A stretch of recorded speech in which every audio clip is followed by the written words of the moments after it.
Bonsoir à tous. Bienvenue au LNE, le Laboratoire national de métrologie et d'essai. Juste quelques mots pour vous rappeler que le LNE a été fondé en 1901. Il est actuellement placé sous la tutelle du ministère de l'Économie, des Finances et de la souveraineté industrielle et numérique, en charge de l'industrie, bien entendu. Il faut retenir que le LNE est pilote de la métrologie française et c'est aussi une entreprise chargée d'une part d'une mission de service public en tant que laboratoire de référence en matière de métrologie. Et vous allez avoir deux illustrations ce soir sur ces métiers. Et d'autre part, une deuxième mission qui consiste à accompagner les industriels dans leur stratégie de compétitivité et d'innovation. Un petit rappel sur le contexte de cette soirée. Nous sommes ici, en fait, pour célébrer le 150e anniversaire de la signature de la Convention du Maître. Événement international qui a fait l'objet de différents rendez-vous depuis le début de l'année. Dans le monde de la mesure. Un événement fondateur de la métrologie moderne qui a abouti à la création du système international des unités. À cette occasion, le LNE a décidé d'organiser une série de 11 conférences, toutes gratuites, ouvertes à tous, quel que soit l'âge, et animées par des experts et chercheurs du LNE et de ses partenaires.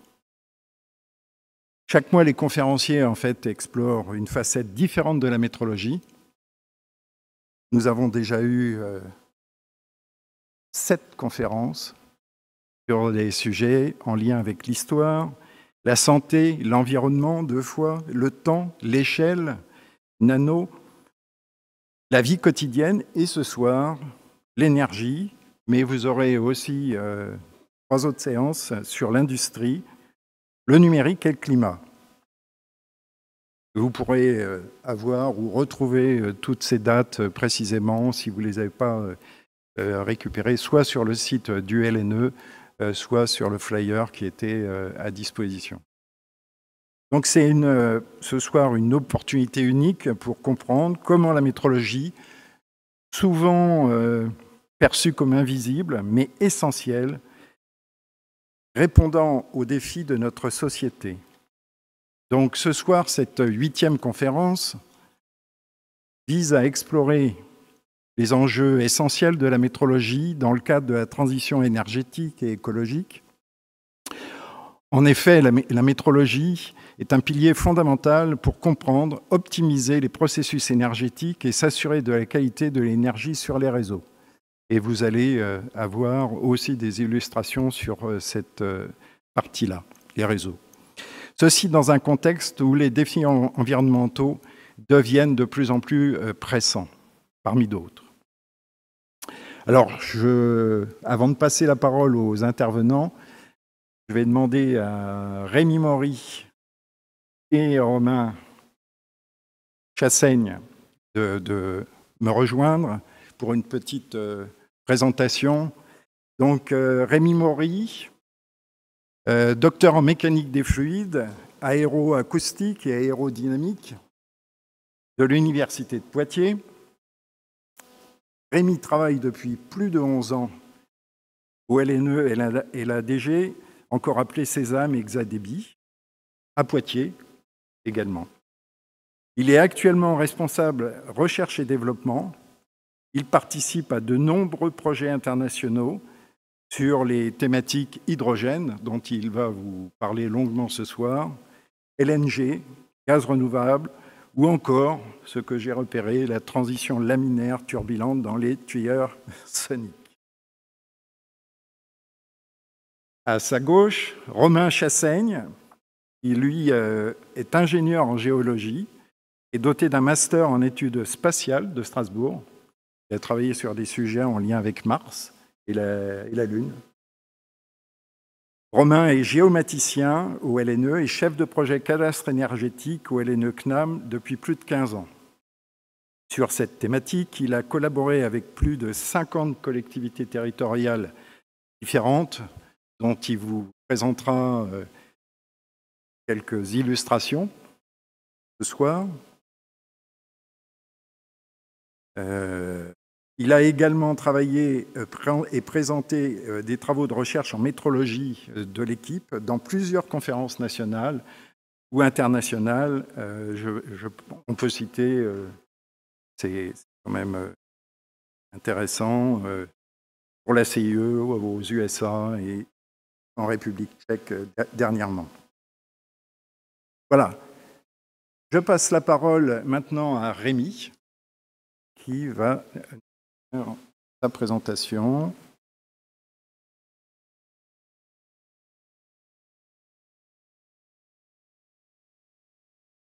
Merci Jean-Rémy.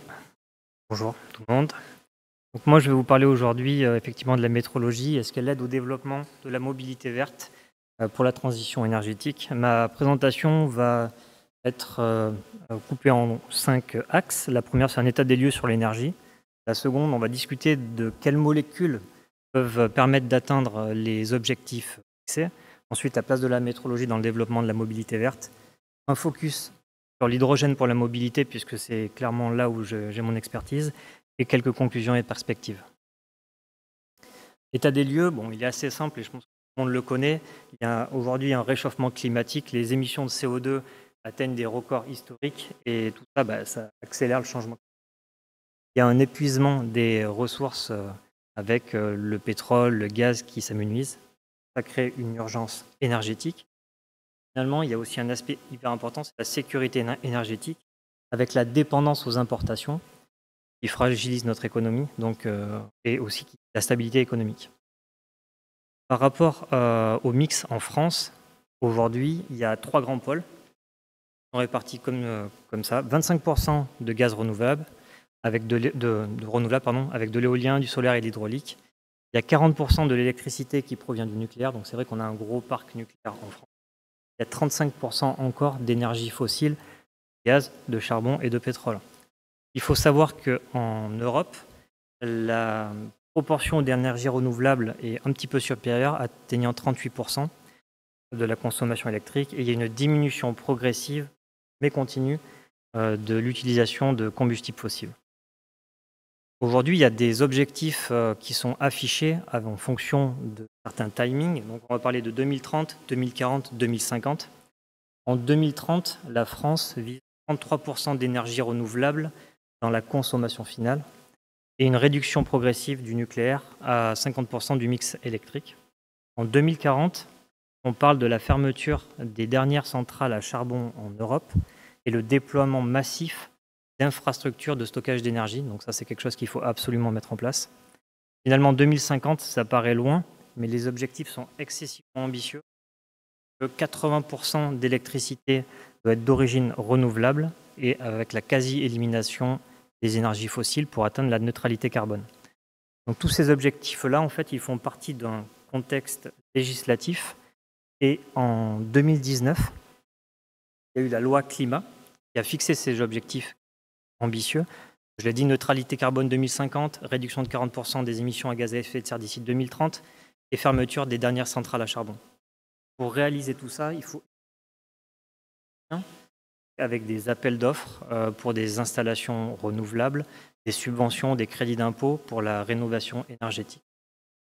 Pour réaliser cela, évidemment, on va pouvoir s'appuyer sur certaines molécules qui vont nous permettre d'atteindre nos objectifs et on va essayer de voir sur lesquels on peut s'appuyer. Donc, moi, je travaille dans le gaz, donc on va essayer de regarder les gaz renouvelables. Le gaz renouvelable, ça peut être quoi? Le biométhane. Le biométhane, c'est un produit par fermentation de matières organiques, de déchets alimentaires, de résidus agricoles, d'épuration. Et le but du biométhane, c'est de rendre réseau. Ça, on aura une énergie renouvelable et puis une énergie fossile. On va aussi parler d'hydrogène vert et d'ammoniac. Donc l'hydrogène vert, c'est obtenu par électrolyse de l'eau, alimentée par des énergies renouvelables telles que le solaire ou l'éolien. Et Un autre aspect, c'est le gaz de synthèse, donc créé par gazéification de biomasse ou par procédé de méthanation utilisant du CO2 recyclé. Donc on a différentes molécules qui sont censées pouvoir nous permettre d'atteindre les objectifs que l'on s'est fixés. Et aujourd'hui, moi, je vais faire un focus sur l'hydrogène vert et l'ammoniac. Donc quand on parle d'hydrogène, souvent on parle d'une couleur associée, donc ce n'est pas forcément tout le temps très clair, donc je vais essayer de vous les balayer. On parle d'hydrogène gris, bleu et vert. Donc qu'est-ce que ça veut dire? L'hydrogène gris, elle est produite directement à partir du gaz naturel, par vaporéformage, et ça c'est une énergie fossile. Donc en fait cet hydrogène-là, il n'est pas vert, c'est pas renouvelable. Il y a de l'hydrogène bleu qui est aussi fait à partir du vaporéformage du méthane, mais avec une capture de CO2. C'est un peu plus vertueux, mais c'est toujours pas parfait. L'hydrogène vert, lui, est donc produit par électrolyse de l'eau, comme je l'ai dit tout à l'heure, et si on utilise de l'électricité renouvelable avec du solaire ou de l'éolien, eh bien l'hydrogène est totalement décarboné. Dans quelles activités on peut utiliser de l'hydrogène? En fait, il y en a plusieurs. Il y a des gros consommateurs. L'industrie lourde, par exemple, la sidérurgie, la chimie, le ciment. On peut parler aussi de transport longue distance, donc pour les poids lourds, les camions, les bus. On parle aussi du maritime. Et demain, pour l'aviation, il y a les carburants synthétiques qui pourraient utiliser l'hydrogène pour réussir à décarboner un petit peu ce secteur-là. On parle également de stockage saisonnier d'énergie renouvelable, puisque pour pallier à l'intermittence du renouvelable, quand il n'y a pas de vent, quand il ne fait pas beau, on peut stocker de l'hydrogène et avec une pile à combustible, on peut régénérer l'électricité quand on en a besoin. Donc il y a tous ces secteurs qui peuvent bénéficier de l'utilisation de l'hydrogène. L'Union européenne vise 10 millions de tonnes de production et d'importation d'hydrogène renouvelable d'ici 2030. C'est substantiel. Et donc aujourd'hui, la France est en train d'investir pour des projets pilotes d'envergure. Et évidemment, quand on parle de production et de transport, eh bien, il va y avoir la question de comment on transporte ça. Et l'hydrogène, ça se transporte de manière liquide, à moins de 250 degrés, ou ça se transporte sous pression. Et ce n'est pas forcément très simple. Et donc on peut avoir un allié, c'est l'ammoniac. Parce que l'ammoniac, la formule c'est NH3, et dans NH3, il y a H2. Donc on est capable de craquer de l'ammoniac pour récupérer de l'hydrogène. On voit que ça stocke quasiment 18% d'hydrogène en poids. Et surtout, ça a l'avantage d'être liquide à moins 33 degrés à pression atmosphérique. Donc des conditions qui sont beaucoup plus accessibles pour nous et qui sont beaucoup moins contraignantes. Et surtout, il y a une infrastructure qui est déjà en place. Il y a un réseau mondial qui est là pour la production, le stockage et le transport de l'ammoniac. Donc on peut s'appuyer aussi sur l'ammoniac pour demain avoir un développement de l'hydrogène vert. Maintenant, une question assez logique, c'est pourquoi la métrologie est-elle essentielle dans ce cadre-là? Et c'est ce qu'on va essayer de voir dans cette partie. Donc, quelle est la place de la métrologie dans le développement de la mobilité verte? Pour moi, c'est un système un peu pyramidal. Aujourd'hui, il faut absolument faire de la formation d'experts en métrologie sur l'ammoniac, sur le biométhane, sur l'hydrogène, pour ensuite pouvoir avoir un déploiement d'une chaîne d'approvisionnement durable, équitable et sécurisée. Donc là, on a encore besoin de métrologie. On a besoin ensuite d'étendre ces capacités industrielles du renouvelable et de créer des équipements de test. Donc là, on est exactement dans la mission de la métrologie. Vous verrez, je vais vous présenter des exemples ensuite. On a besoin également de technologies de détection rapide et fiable des fuites. Évidemment, quand on parle des gaz que je viens d'évoquer, ce sont des gaz dangereux. Donc il faut pouvoir détecter sur les réseaux quand il y a des fuites. Et une nouvelle fois, le LNE en fait partie. Sur plein de projets, on est au cœur de cette thématique-là et c'est de la métrologie. Et finalement, tout ça, en fait, c'est harmonisé autour de normes internationales. Et donc, on a besoin de tous les aspects normatifs. Et une nouvelle fois, le LNE est pleinement impliqué là-dedans. Donc, pour tous les défis qu'on a relevés, de toute manière, il y aura besoin d'une collaboration internationale entre les industriels, la recherche scientifique et les organismes de normalisation, et évidemment les instituts métrologiques. Nous, on fait partie d'un groupe qui s'appelle Euramet. Euramet, c'est l'Institut de métrologie européenne. Et à Euramet, il y a un programme qui s'appelle l'EPM, pour European Partnership on Metrology. Et il y a des appels à projets tous les 3 ans, donc il y a une périodicité. Et donc les thématiques peuvent être le Green Deal, ou l'industrie. Et donc, ça traite de sujets de métrologie autour de l'énergie, entre autres. Et donc, nous, actuellement, on est impliqués dans différents programmes. Je vais juste en présenter 3 rapidement. Donc, le premier, qui s'appelle H2 Flow-Trace, dont on est le coordinateur, vise à essayer d'assurer la traçabilité des débitmètres dans les réseaux de gaz naturel lorsqu'il va y avoir une conversion vers l'hydrogène. Si demain, dans le réseau de gaz naturel, on injecte de l'hydrogène, on veut s'assurer que lorsqu'on vient allumer sa gazinière ou lorsqu'on vient chauffer sa maison, on paye toujours le prix juste. Donc il faut que les organes de comptage soient contrôlés. Tout à l'heure, je vous ai parlé de l'ammonia, donc on retrouve NH3. Il y a un projet européen qui vient de partir, dans lequel on va essayer justement de regarder quelles sont les influences sur les débitmètres quand ils comptent de l'ammoniac, comment le compter de manière précise et comment faire ça avec des règles de sécurité qui vont bien. Aujourd'hui, j'ai préféré faire un focus sur la mobilité. Donc on va parler de Metro-IV, c'est le 3e du nom. Metro-IV, c'est pour Metrology for Hydrogen Vehicles. Donc on va parler de véhicules hydrogène. Et avant de rentrer vraiment dans la spécificité de la métrologie pour la mobilité, on va rappeler 2-3 petits éléments sur l'hydrogène. Donc les propriétés physico-chimiques.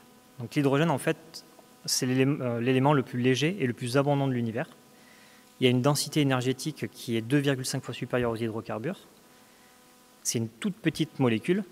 Et bon, dans les aspects un peu négatifs, il y a une plage d'inflammabilité entre 4 à 75% dans l'air. Donc c'est un gaz avec lequel il faut jouer ou travailler de manière sereine, avec des règles de l'art au niveau de la sécurité.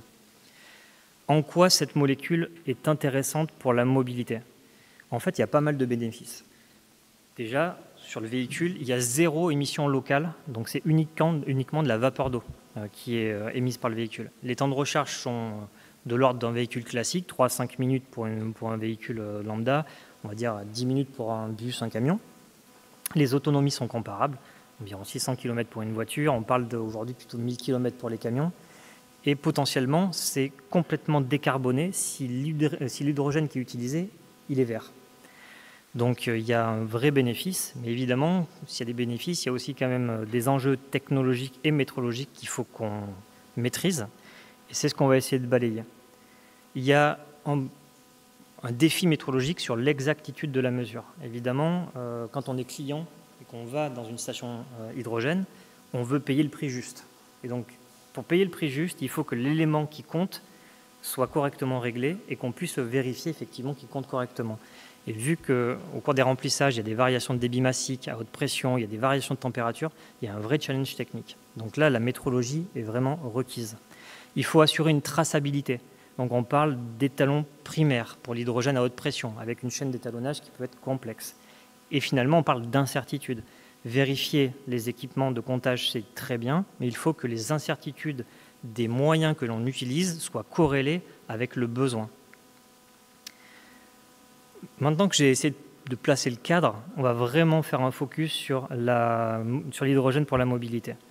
Donc, premièrement, on va essayer de rappeler juste le cadre un peu légal. Donc, il y a le règlement européen AFIR qui a été adopté en 2023. AFIR, c'est Alternative Fuel Infrastructure Regulation, et ça vise à développer des réseaux d'infrastructures pour les carburants alternatifs, électricité, hydrogène, dans l'Union européenne. Qu'est-ce que ça dit, ce texte? Ça dit qu'on devrait avoir une station H2 tous les 200 km d'ici 2030. Et que ces stations doivent être accessibles aux véhicules lourds. Ça, c'est quelque chose d'important. Je vais essayer de l'expliquer. Il y a un shift entre la mobilité légère vers la mobilité lourde. Et des capacités minimales de distribution d'1 tonne d'hydrogène par jour, ce qui est vraiment déjà conséquent. Donc l'idée, c'est quoi? C'est de créer un corridor européen qui permette de décarboner le transport lourd. Quand on prend l'autoroute, on a tous vu ces ribambelles de camions qui roulent au diesel. Si demain ça pouvait rouler à l'hydrogène, ça serait peut-être pas un mal. Finalement, il faut du coup des solutions pour l'homologation, puis la vérification des distributeurs d'hydrogène pour permettre la montée en puissance du réseau, que ce soit en Europe et en France. Justement, on parle de France. En France, on en est où par rapport à ce développement de nos stations? France Hydrogène, c'est la plus grosse association autour de l'hydrogène en France, qui compte plus de 400 membres, a fait un bilan sur les usages de la mobilité Et en 2024, il y avait à peu près 2000 véhicules qui circulaient à l'hydrogène en France, ce qui est quand même assez peu, on peut le convenir. Et il y avait une proportion de véhicules légers qui était assez importante, et on voit qu'il y avait quelques bus, quelques cars, quelques camions. D'ici 2030, les projections qu'on fait France Hydrogène, c'est 70 000 véhicules, principalement de la mobilité lourde. Donc il y a un vrai shift vers la mobilité lourde. Maintenant, évidemment, s'il y a autant de véhicules, il va falloir qu'il y ait des infrastructures et il va falloir qu'il y ait de l'hydrogène. Donc la production, on voit l'augmentation des mégawatts installés de l'électrolyse. Donc on va être capable de plus en plus de faire de l'hydrogène vert. Il y a des chiffres qui sont assez substantiels annoncés sur des opérations en construction dont les financements ont été validés.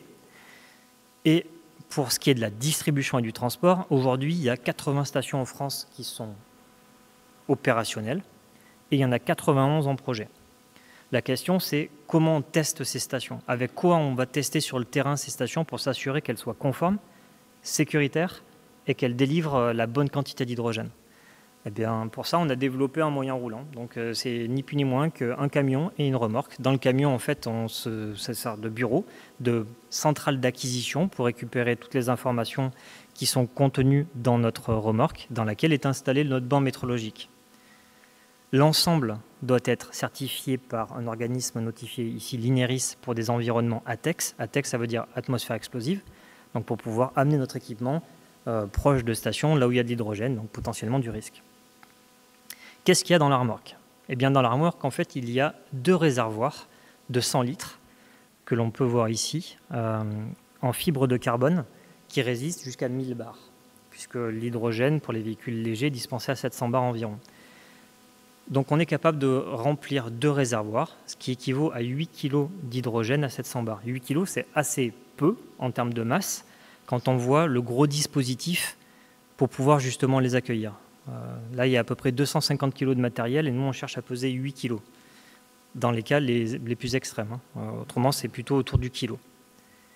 Il y a des capteurs, évidemment, pour suivre la température et la pression dans les réservoirs au cours du remplissage. Il faut pouvoir vider ces réservoirs, donc on a des lignes d'évent. Et la mesure s'effectue par une balance. Donc la balance qui est placée sous notre ensemble.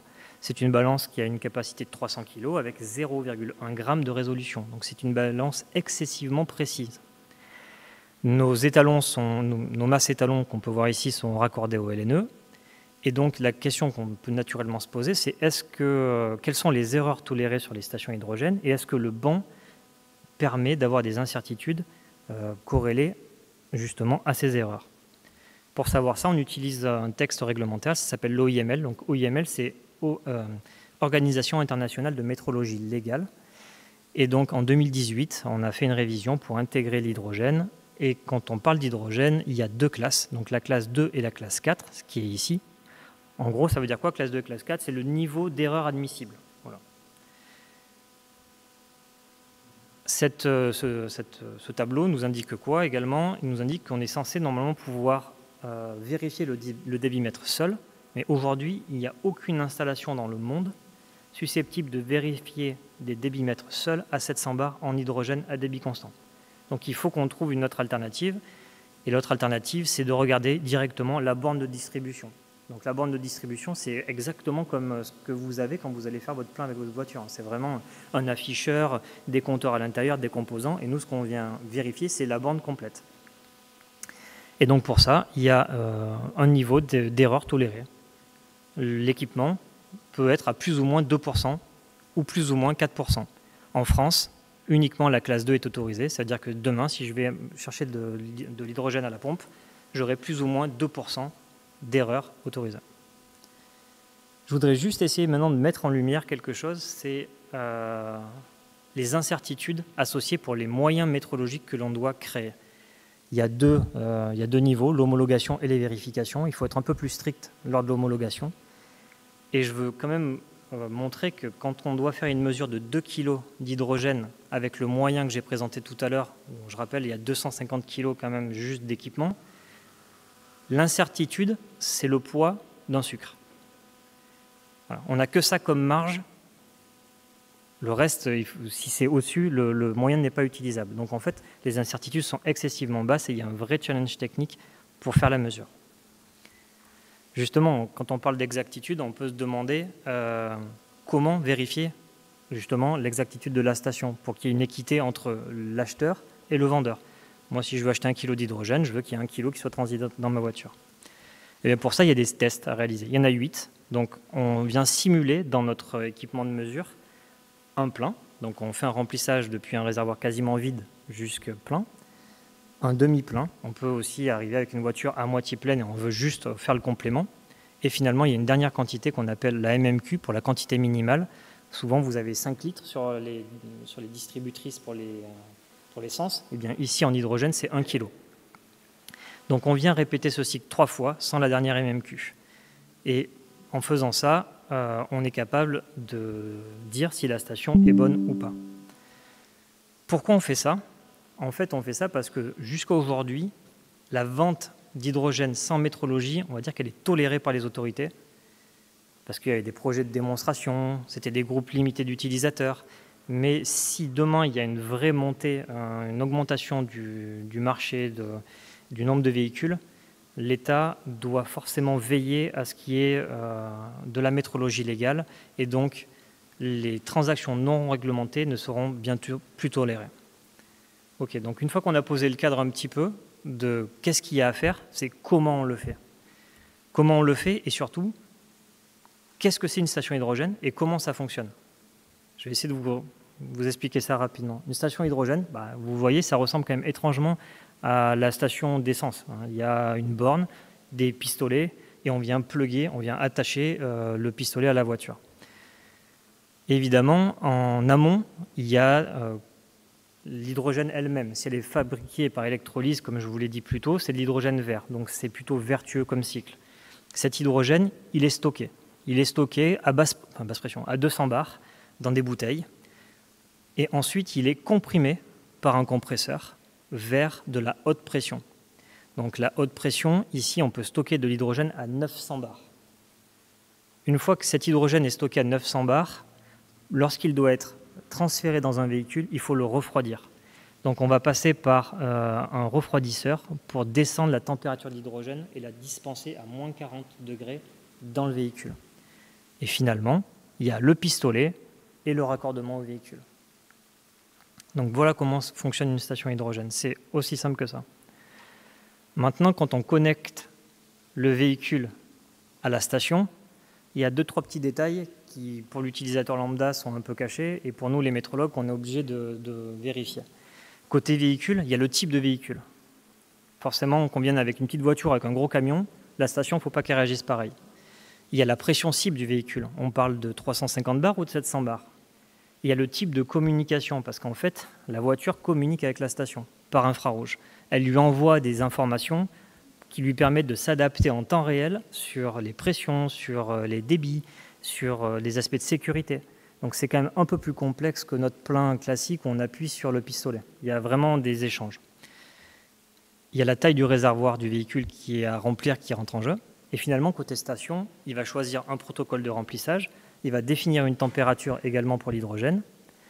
Et grâce à ce protocole, lorsque l'on a la taille du réservoir plus le temps qu'il fait, la température ambiante au moment du remplissage, ça va nous donner quelle est la pression cible à mettre dans le véhicule pour pouvoir faire un remplissage sécuritaire.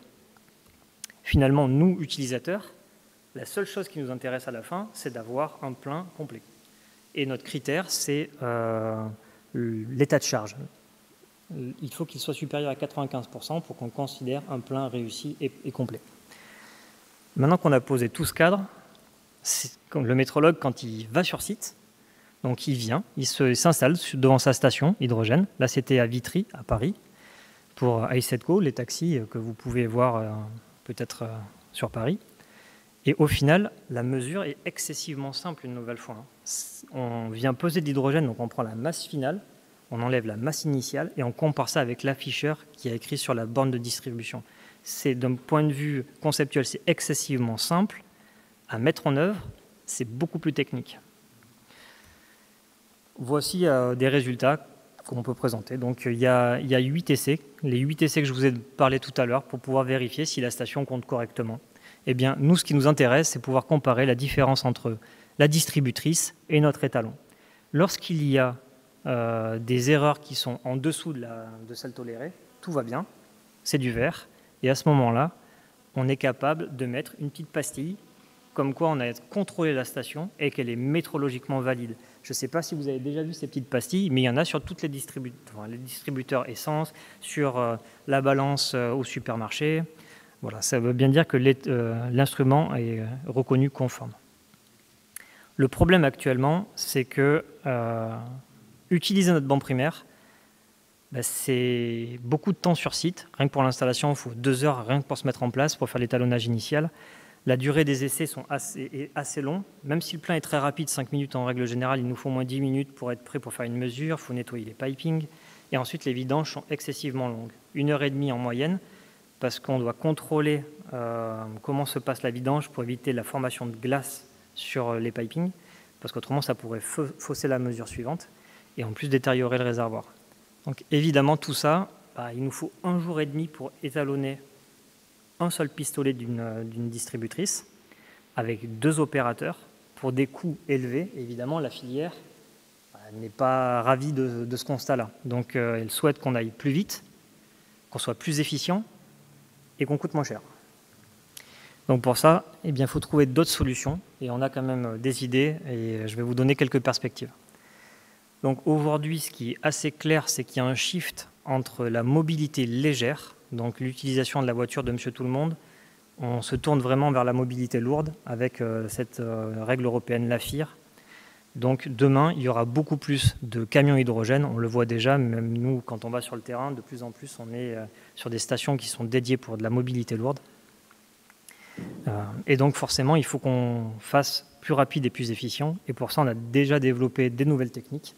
Donc c'est un étalon qu'on appelle secondaire, qui est raccordé à l'étalon primaire, qui utilise des débitmètres étalons. Le temps d'installation sur site est beaucoup plus rapide, une vingtaine de minutes, comparé à 2 heures pour le banc primaire.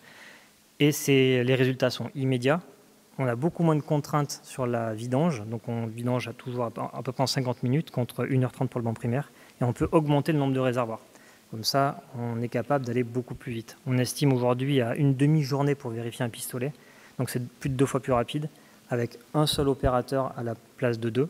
Donc on réduit aussi les coûts des prestations et c'est clairement au bénéfice de la filière. Donc aujourd'hui, le LNE prépare déjà les bancs de test de demain pour permettre l'émergence de la mobilité verte en France. Je vous remercie de votre attention.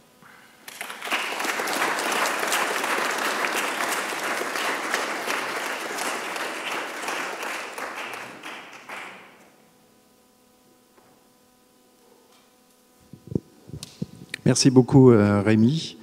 Alors on va prendre quelques minutes pour des questions de la salle. Diane ? Diane. Merci beaucoup, vraiment, présentation très intéressante. Comment on explique cette tendance vers la mobilité lourde par rapport à la mobilité légère dans les prochaines années ? Alors, je pense que le shift s'est fait déjà parce que les pays, les États ont bien compris que les subventions qu'ils avaient mises en place ne permettaient pas à tout un chacun d'acheter des véhicules hydrogène. C'est excessivement cher aujourd'hui, il faut être franc. Un véhicule hydrogène, c'est à peu près 70 000 €. Donc forcément, ce n'est pas de l'entrée de gamme et ça freine fortement. Et puis, il y a l'émergence de l'électrique avec... ça fonctionne très bien, le véhicule électrique, lorsqu'on a des petits trajets à faire autour de chez soi. Et donc, là où on a plus besoin de l'hydrogène, vraisemblablement, c'est sur de la mobilité lourde, lorsqu'on fait des grands trajets ou qu'il y a beaucoup de distance à parcourir. Là, il y a un vrai besoin. Donc, forcément, les États l'ont compris. Ils ont migré vers cette mobilité-là. Et l'AFIR appuie complètement ce constat. D'autres questions ?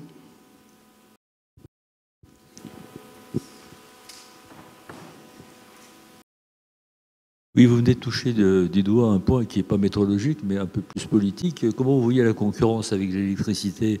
Parce que sur le transport du 19, vous mettez, il y a plusieurs carburants, vous appelez ça le carburant, l'électricité, l'hydrogène. Donc là, c'est un concurrent direct, hein, bien sûr, l'électricité. Mais c'est également le concurrent. Pour faire de l'hydrogène vert, il faut de l'électricité. Donc il faut de l'électricité pour générer le carburant concurrent. Comment vous voyez ça dans l'avenir?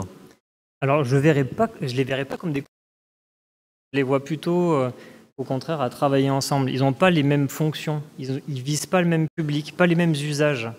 L'électrique, comme je l'ai dit tout à l'heure, je pense que ça va beaucoup plus être en adéquation avec le besoin de monsieur tout le monde. Effectivement, on ne parcourt pas tous 500 km par jour. Donc là, la voiture électrique peut vraiment avoir son rôle. Pour ce qui est de l'hydrogène, je pense que pour la mobilité lourde, on parle assez peu de camions. Il y en a, effectivement, on en a vu, qui sont venus se recharger. Je me rappelle avoir vu un énorme camion venir se recharger pendant une partie de l'après-midi. Je ne suis pas forcément convaincu que ça soit la meilleure stratégie. Donc, si là, l'hydrogène a son épingle à tirer, je pense que c'est le cas, effectivement. Donc, ce n'est pas des concurrents, ils sont plutôt, au contraire, sur des segments différents. Après, sur aujourd'hui l'efficience, il y a clairement à faire mieux. Vous l'avez dit, quand il faut de l'électricité pour créer de l'hydrogène, forcément, les rendements vont pâtir.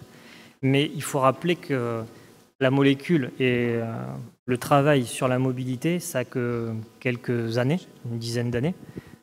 Pour arriver là où on en est aujourd'hui avec les batteries, ça fait beaucoup plus de temps. Donc il faut aussi laisser un petit peu de temps aux scientifiques pour augmenter les rendements. Et je pense qu'il y a encore des ruptures technologiques à arriver pour pouvoir améliorer tout ça. Merci. Moi, je voulais vous poser une question sur les connecteurs, parce qu'il y a des problèmes qu'on a, c'est la connexion entre la pompe et le véhicule, puisqu'on est avec un gaz qui est très léger, très volatile, qui est inflammable, qui va arriver à forte pression, qui est froid. Est-ce qu'on a un problème avec les connecteurs de fuite potentielle, d'usure dans le temps, et avec tous les problèmes à la fois de métrologie, mais aussi de sécurité qui peuvent y être associés? Alors effectivement, ils sont surveillés comme le lait sur le feu. Donc il y a beaucoup de normes associées à la fabrication de ces connecteurs, à la fois ce qu'on appelle le réceptacle, donc c'est la partie qui est sur le véhicule, et à la fois le pistolet, le nozzle, donc qui vient de la station. Il y a des phénomènes de verrouillage qui empêchent les fuites, et donc on ne peut pas déconnecter sous pression un pistolet. Honnêtement, depuis que je fais des mesures hydrogène, et j'en ai fait quand même beaucoup en France et en Europe, on n'a jamais eu de fuite sur un seul réceptacle. Donc c'est quand même bien fait et ça fonctionne bien. Mais malgré tout, effectivement, c'est très normé. Beaucoup de normes associées à ça. Je reviens sur la comparaison électricité-gaz, électricité-hydrogène, pardon. Vous avez montré le tableau des EMT pour l'hydrogène, et vous avez dit que c'était relativement faible et c'était pas facile à obtenir. Mais est-ce qu'il y a une comparaison qui a été faite avec les EMT électricité qui ne sont pas plus faciles à obtenir, et comparaison entre justement les puissances relatives aux EMT, s'il y a des comparaisons possibles sur l'efficacité en rapport avec les EMT? Là, je suis désolé, ça sort de mon champ de compétences au niveau électrique. Je ne connais pas les EMT sur les bornes de distribution. Il me semble que déjà c'est réglementé depuis peu, ou je ne suis même pas encore sûr que ça le soit complètement, puisqu'il y a peu de temps, il n'y avait pas vraiment de cadre métrologique sur quels étaient les EMT sur ces distributrices. Donc là, je sèche, je ne peux pas vous répondre. Oui, alors effectivement, c'est ce que j'ai entendu. Mon patron qui est derrière, qui possède un véhicule électrique, effectivement m'avait dit que jusqu'à présent, les règlements, soit ils n'étaient pas appliqués, soit ce n'était pas vraiment réglementé. Je suis là. Merci pour la présentation très pédagogique. J'avais une question. Vous avez beaucoup parlé de la métrologie du coup, des stations de distribution et vous disiez que ça fonctionnait notamment avec le véhicule, en communiquant avec le véhicule, qui envoyait des informations elles-mêmes du coup mesurées sur la pression ou j'imagine le débit pour avoir un bon échange. Et du coup, je me demandais comment vous assurez que du coup l'équipement qui est dans la voiture lui-même est fiable, parce que finalement, ça engage toute la chaîne de métrologie. Autant pour les voitures, je ne peux pas répondre puisque ce n'est pas mon équipement. Autant pour nos bancs de test, tous nos capteurs, donc les capteurs, les informations qui transitent par les capteurs sont étalonnées. Donc nous, nos capteurs de pression sont étalonnés au LNE, nos sondes de température sont étalonnées en interne, et donc les informations qui transitent par l'infrarouge proviennent de capteurs dont on a la certitude qu'ils sont bons. Pour les véhicules, on peut effectivement se poser la question, mais malgré tout, souvent ils le sont lors de leur installation. Même s'il y a une petite dérive, je pense qu'il est préférable d'avoir une information potentiellement un peu erronée que de ne pas avoir d'information du tout. La station, aujourd'hui, il faut savoir que la communication se fait de manière unilatérale. C'est la voiture qui parle à la station pour lui donner ces informations, justement, je suis à telle température et à telle pression. Mais demain, il y a une nouvelle norme qui est en cours, qui va permettre un échange bilatéral. La station et le véhicule pourront échanger pour optimiser les remplissages. Et je trouve que c'est très intéressant d'avoir ces aspects de communication entre les véhicules, et c'est surtout très sécuritaire. Nous, on teste par les systèmes infrarouges justement toutes les fonctions de sécurité de la station pour s'assurer qu'il y a le moindre problème, la station s'arrête et ne cause pas un problème de surpression, des problèmes de déconnexion. C'est diablement efficace. Merci. Alors, si, encore une question. Oui, je voulais revenir par rapport au risque. On a vu certains modèles justement de voitures à hydrogène par encapsulation d'hydrogène.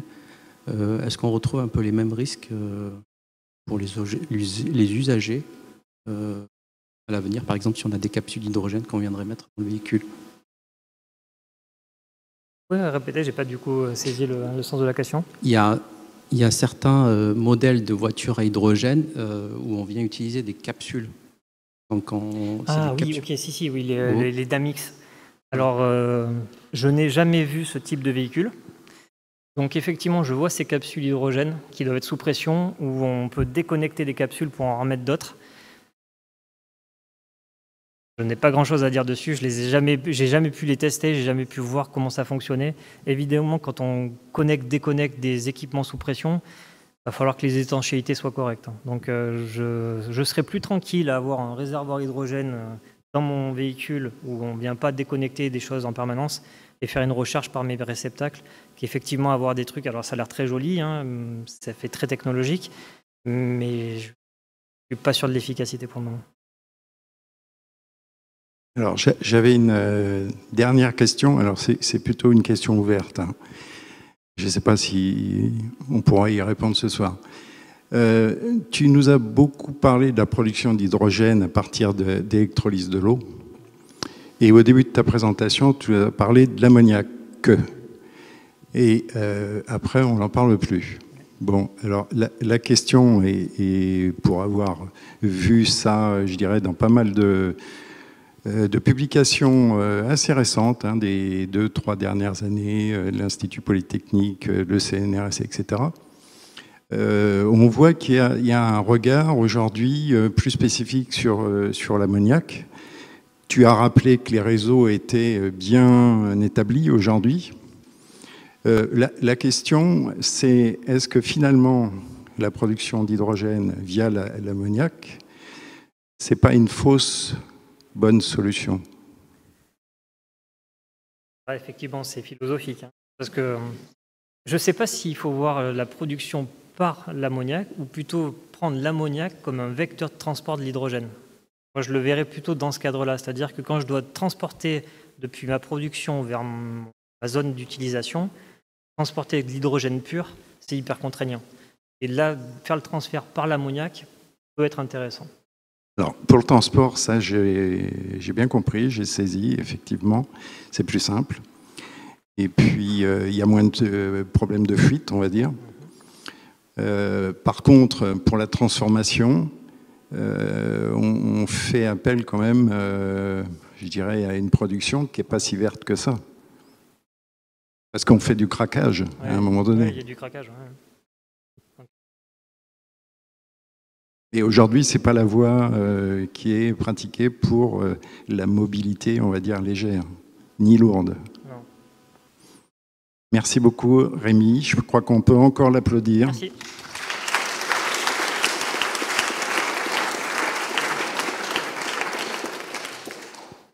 Et puis, on va passer à l'intervention suivante. Donc, Romain Chassaigne va nous parler des cadastres énergétiques et la métrologie associée. Tout à fait. Bonjour à toutes et à tous. Donc, merci d'être présent. Merci Jean-Rémy pour l'introduction, avoir rappelé à mon bon souvenir les projets de planétologie. Ça fait un petit moment quand même. Donc, aujourd'hui, je vais vous parler donc, de l'apport de la métrologie et de la géographie pour accompagner les territoires. Alors, les territoires au sens communauté d'agglomération, communauté de communes, syndicat d'énergie, département. On ne va pas encore au-delà du territoire national.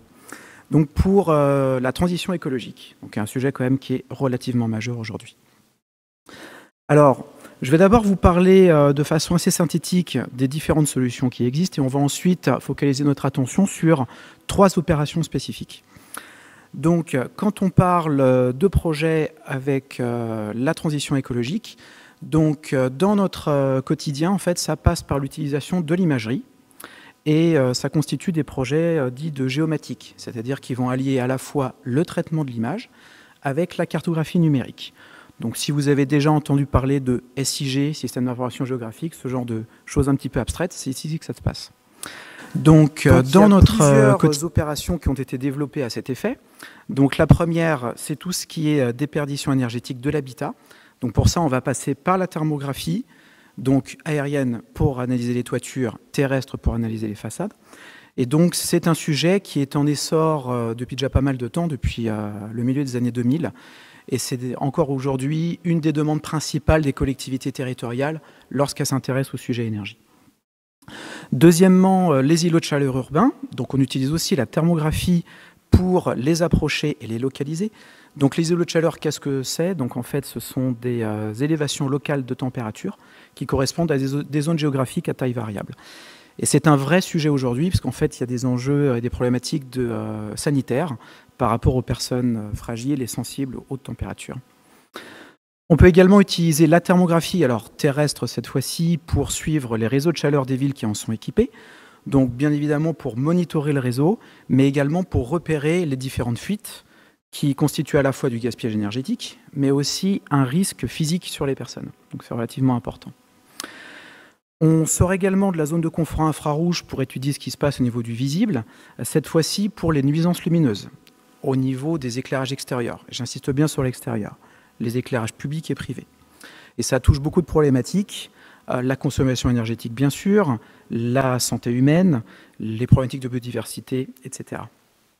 Et enfin, donc, des opérations dites de cadastre solaire, pour lesquelles en fait on va venir étudier les gisements les plus importants sur un territoire, de façon à pouvoir identifier des projets faciles à mettre en œuvre et les plus intéressants au niveau du développement de ces ENR. Donc, au niveau des opérations qu'on va voir aujourd'hui, donc on va plutôt focaliser notre attention sur 3 de ces opérations. Donc, premièrement, on va faire un focus sur la thermographie aérienne, qui va du coup nous aider à analyser les déparitions énergétiques au niveau des bâtiments. Ensuite, on va s'intéresser aux cartographies aériennes des éclairages pour les nuisances lumineuses. Et enfin, au cadastre solaire par rapport à ce sujet de massification des installations ENR. Alors, au niveau de la thermographie, donc, je le disais, 2 échelles d'observation qui vont nous intéresser, à la fois l'aérien et le terrestre, mais le plus intéressant, en fait, et le plus classiquement utilisé va être l'aérien, parce qu'il va nous permettre d'être relativement exhaustif sur un territoire. On sera en capacité, en fait, d'acquérir de la donnée sur un territoire de 200, 400 ou 600 km² en 4 à 8 heures d'acquisition seulement. Donc, ça permet d'engranger beaucoup de data qui vont pouvoir être intéressantes. Le terrestre est plus adapté en fait à suivre ce qui se passe au niveau des façades sur le collectif ou par échantillonnage sur certains habitats individuels. Ce qu'il faut retenir sur la partie thermographie, c'est qu'elle nous permet d'approcher de façon relative l'état d'isolation des habitations. Donc ça, c'est très important et ça va constituer du coup un outil d'aide à la décision pour déclencher des travaux. et également un outil de sensibilisation auprès des administrés du territoire. Un des objectifs étant en fait qu'ils prennent rendez-vous avec les conseillers info-énergie qui sont présents de façon vraiment à maximiser toutes les interventions qui peuvent être faites au niveau des déperditions énergétiques. Alors, pour parler un petit peu de métrologie maintenant, donc en quoi consiste la thermographie? Alors en fait, ce qu'on va faire avec un capteur infrarouge, que ce soit un scanner ou une caméra, c'est de mesurer la déperdition dite par rayonnement. Donc vous avez le principe physique qui est repris en haut. Tout objet émet un rayonnement dont l'intensité dépend de sa température. Au niveau du laboratoire, donc ce qui est utilisé notamment par les équipes aujourd'hui, c'est un scanner infrarouge qui a été développé par les pionniers de notre équipe il y a déjà pas mal de temps. Et en laboratoire, donc l'étalonnage de cet instrument a permis d'obtenir du coup une exactitude à 0,2 degrés Celsius en température apparente. Mais ça, c'est en condition de laboratoire. Ensuite, quand on va passer sur le terrain, ou plutôt dans les airs, puisque c'est surtout avec un avion qu'on va opérer, là, l'exactitude va passer entre 0,5 et 1 degré dans des conditions optimales. C'est-à-dire quand il n'y a absolument pas de vent, un ciel clair, une transmission atmosphérique relativement faible, en gros, ce qui arrive quasiment jamais. Donc, ce qui se passe ensuite en conditions classiques, en fait, on va avoir une incertitude forcément un petit peu plus élevée. Donc, je le disais, rayonnement. Donc ça, c'est important puisqu'en fait, la vraie incertitude ne se joue pas tant sur ce que j'ai expliqué là, mais plutôt sur les conclusions qu'on va apporter sur le bâtiment. Parce que quand je parle de rayonnement, en fait, ce n'est pas toutes les déperditions. C'est une partie des déperditions qui arrivent sur les bâtiments. Et donc, il faut pouvoir être en mesure d'intégrer d'autres paramètres qui concernent l'habitation, le type de comble, le matériau de couverture, les habitudes de chauffage, pour aller vraiment au bout de l'exercice et pouvoir interpréter correctement la couleur qu'on va pouvoir obtenir. Donc ça, c'est important à garder en tête. Ce n'est pas un facteur limitant, c'est juste qu'il va falloir cheminer de façon intelligente la lecture de la donnée en ayant aussi connaissance des paramètres de l'habitation, donc sur rendez-vous avec les personnes qui connaissent. Alors les projets de thermographie, ils se passent en 4 étapes, ils sont aujourd'hui plutôt bien rodés. En général, c'est 1 an calendaire, ça s'échelonne de automne, hiver de l'année N jusqu'à l'automne de l'année N+1 pour la restitution des données. Et donc vous avez à la fois une phase d'acquisition des données, c'est on va dire la phase qui nous met le plus à rude épreuve puisqu'on est totalement tributaire des conditions météorologiques. Donc il faut qu'on puisse se mettre en veille météo permanente jusqu'au survol. D'ailleurs, la petite anecdote, la plupart des gens pensent que c'est là le cœur de notre métier, parce qu'ils nous assimilent souvent comme le laboratoire national de météorologie. Bon, allez comprendre. Mais une fois que les données sont acquises, donc ça se passe relativement bien, en général fin mars, on a l'intégralité de nos données, on passe à l'étape de traitement des données et restitution cartographique, pour avoir des données interprétables et restituables. Mais vous le voyez, on n'est vraiment qu'à la moitié en fait, de notre projet, on ne s'arrête pas là. Il faut passer ensuite à l'étape d'interprétation, et ça c'est vraiment essentiel. Il faut qu'on puisse accompagner les futurs propriétaires de cette donnée à lire correctement les résultats en couleur. Si on s'arrêtait uniquement à fournir des résultats, qui peut-être finiraient dans un placard, ou au pire seraient mal utilisés, mal lus, là ce serait vraiment un problème, puisqu'en fait tout ce qu'on aurait gagné, c'est de dépenser du CO2 avec l'avion, ce qui personnellement me pose quand même un sacré problème. Donc c'est vraiment important de pouvoir transférer la compétence de façon à ce que le résultat devienne interprétable. Et donc, vous le voyez sur la droite, on mobilise plein de compétences différentes pour pouvoir faire ce projet. Donc, à la fois des mécaniciens, des électroniciens sur le développement de capteurs, le pilote de l'avion, voilà, ça paraît quand même essentiel. Le géomaticien, donc j'insiste là-dessus, attention à cet individu, il a tendance à vous balancer plein de termes techniques que seuls les géomaticiens peuvent comprendre. Donc, je vais essayer de me montrer un petit peu plus simple dans cette présentation. Pour le transfert de compétences, donc là les thermiciens, les métrologues, bien évidemment, pour pouvoir expliquer comment on va lire la donnée, la mettre en parallèle avec des températures. Et bien évidemment, informer le grand public, à la fois avec du contenu de qualité, donc c'est pour ça que les thermiciens interviennent sur le fond des documents, mais également un contenu vulgarisateur de façon à pouvoir intéresser le grand public à cette procédure. Donc au niveau des images, voici du coup à quoi ça ressemble. Donc la donnée de thermographie, en fait, ce n'est pas du tout une donnée en couleur. Ça, c'est une information qu'on vient lui appliquer par traitement pour la rendre lisible et interprétable pour le grand public. À l'origine, c'est donné en niveau de gris sur un grand nombre de niveaux d'information qu'on va du coup décliner en 256 couleurs avec une palette qui va du coup du bleu au rouge, donc quelque chose d'assez séduisant, on va dire, pour lire les données liées à la température. et qu'on va ensuite du coup extraire sur les bâtiments du territoire, de façon à avoir l'image de thermographie classique qui permet du coup d'appréhender le résultat de la meilleure des façons pour le grand public. Donc bien évidemment, les habitudes de météorologue sont à garder, j'en parlais tout à l'heure. Comme on n'approche que le rayonnement, il faut pouvoir lire ces données avec une interprétation très particulière, où on va balayer en fait chaque habitation avec des questions sur est-ce que la personne était là au moment de la mesure, ce qui peut avoir un grand intérêt, quel est le matériau de couverture, est-ce que ce sont des combles perdus ou aménagés. Donc vous voyez tout de suite où ça veut en venir, ça veut dire qu'on va du coup impulser des prises de rendez-vous sur le long terme, hein, bien évidemment, c'est une fois que la collectivité a les résultats en main, de façon en fait à pouvoir avoir à la fois les personnes qui savent lire la donnée et ceux qui connaissent le bâtiment. Mais les administrés le prennent relativement bien, puisqu'en fait, il s'agit quand même de protéger la confidentialité de leurs données. Et si on mettait ça en ligne sans accompagnement, ce serait la porte ouverte au démarchage. Donc il n'y a en général aucun problème pour les administrés à prendre rendez-vous sur ce type de sujet. Donc, maintenant que j'ai parlé voilà, on va dire des facteurs de pondération, il y a quand même beaucoup de situations dans lesquelles l'image va être relativement impactante. Donc là, vous avez notamment un des exemples très parlants. Alors, je spoil un petit peu le résultat sur la droite, donc faites comme si vous ne l'avez pas vu. Mais si vous imaginez, par exemple, un lotissement récent qu'on avait thermographié, on va dire en 2014, avec des maisons assez cossues, toutes sur le même cahier des charges, avec des combles aménagés. En fait, quand on est passé avec la thermographie, il s'est passé qu'on a une limite franche qui a séparé le lotissement en deux, avec le bloc ouest et le bloc est. Donc, assez curieux. Donc, la première chose qu'on fait, c'est vérifier qu'il n'y a pas d'erreur de traitement, ce qui n'est pas le cas, puisqu'en fait, sur l'image globale, les jardins, les routes avaient exactement les mêmes signatures des deux côtés. Donc, il se passe vraiment quelque chose au niveau des maisons. Alors, l'explication farfelue serait de dire que tous ceux qui sont à droite chauffent plus que ceux qui sont à gauche. Ça paraît un petit peu improbable. Et l'explication qui nous a été donnée par les élus, c'est qu'en fait, le lotissement avait été confié à deux promoteurs différents. Et dans ce cas de figure, donc, on met vraiment en évidence une qualité d'isolation différente entre les deux promoteurs. Donc vous voyez les petites difficultés qu'on pourrait avoir si on mettait ça en ligne sur Internet, si les gens étaient au courant, bon, ça peut déborder assez vite. Donc ça, c'est pour la partie thermographie, déperdition de chaleur. Ensuite, une autre opération qui est relativement importante pour notre équipe depuis quelques années, c'est la cartographie aérienne des éclairages extérieurs pour approcher la problématique des nuisances lumineuses. Encore une fois, j'insiste sur éclairage extérieur, public, privé. Il n'y a pas que l'éclairage public qui impacte les nuisances lumineuses. Et l'éclairage privé est non négligeable là-dedans. Donc la notion de nuisance lumineuse, donc qu'est-ce que c'est ? C'est la lumière artificielle excessive, mal orientée, gênante, qui va engendrer un certain nombre d'effets qu'on connaît tous très bien, donc l'éblouissement. Le fameux halo lumineux, c'est ce dôme de lumière qu'on a au-dessus des grandes villes, qui va du coup empêcher l'observation du ciel nocturne.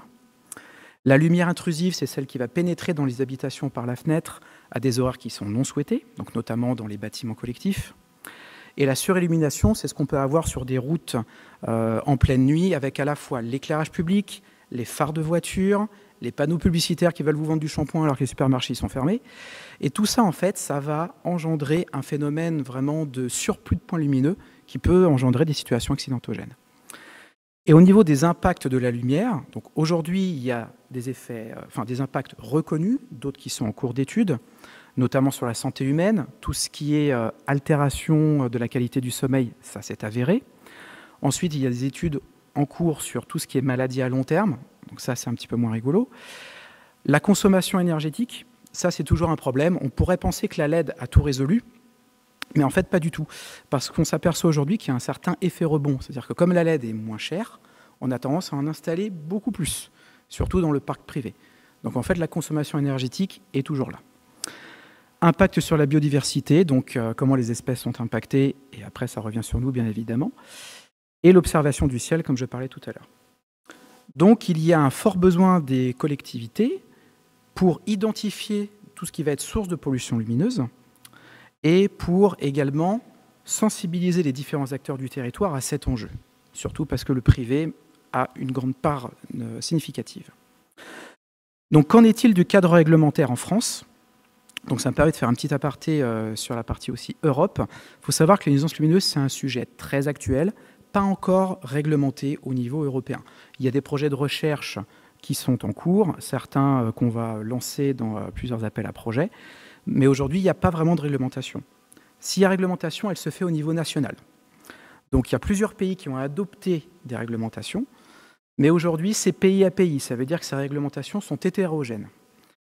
En France, on est un des pays les plus avancés en la matière, avec certains autres de nos collègues, notamment l'Italie, la République tchèque et l'Allemagne. Et en France, on a vraiment un cadre réglementaire particulièrement étoffé, donc, qui est parti des lois Grenelle, avec aussi après un arrêté en 2013 sur les bâtiments non résidentiels, la loi de transition énergétique pour la croissance verte, la loi biodiversité, et surtout un arrêté ministériel en 2018 qui a intégré déjà des prescriptions techniques relativement précises, interdit d'éclairer vers le haut, des seuils de température de couleur à utiliser, etc., en intégrant également une notion de temporalité pour l'utilisation de la lumière artificielle, et en étendant toutes ces prescriptions au secteur privé. Ça veut dire qu'aujourd'hui, normalement, le secteur privé doit respecter ces réglementations. Donc, au niveau de la cartographie aérienne, donc, quels sont les différents sujets qu'on va pouvoir étudier? Donc, il faut vraiment la voir comme une vision exhaustive de la situation d'un parc éclairage. Et là où ça va être intéressant, c'est que ça va être en fait le premier vecteur d'information sur tout ce qui se passe au niveau du parc privé. C'est un domaine sur lequel les services éclairage des collectivités, aussi développés soient-ils, sont pour l'instant dépourvus. Et donc, ça permet vraiment de brasser tout ce qui se passe sur le territoire. Donc, quelques exemples. Les éclairages dirigés vers le ciel, ça, c'est typiquement les points qu'on va chercher à identifier pour les supprimer, en tout cas s'ils ne sont pas légitimes. Des problématiques de non-uniformité le long d'axes routiers, donc qui peuvent engendrer des situations accidentogènes. Mettre en exergue également les différences de température de couleur dans les routes, qui peuvent être intéressants pour le suivi de travaux de rénovation, parce qu'en général, ce sont des températures qui ont voulu à changer avec les nouvelles lampes. Alors, le sujet épineux des éclairages de parking, ça, c'est quelque chose de formidable. On le retrouve même encore aujourd'hui. En cœur de nuit, il y a encore des parkings qui sont totalement éclairés. Là, vous pouvez voir notamment sur l'image en haut à droite, le gros point lumineux, c'est un auvent de station-service. En général, une station-service, c'est pour les voitures. Il y a assez peu de chances que les avions y viennent, donc il n'y a pas beaucoup d'intérêt à éclairer le ciel. Pour ce qui est des trames noires, donc là, c'est par exemple superposer la donnée d'éclairage qui va être acquise avec des couches d'informations existantes sur le corridor de déplacement des espèces, pour vérifier si ce qui doit être dans la pénombre l'est effectivement. Et il y a également d'autres territoires qui font des vols multiples pour vérifier justement le suivi des travaux, ou alors dans une même nuit, avant et après minuit, comment se passent les abaissements et les extinctions.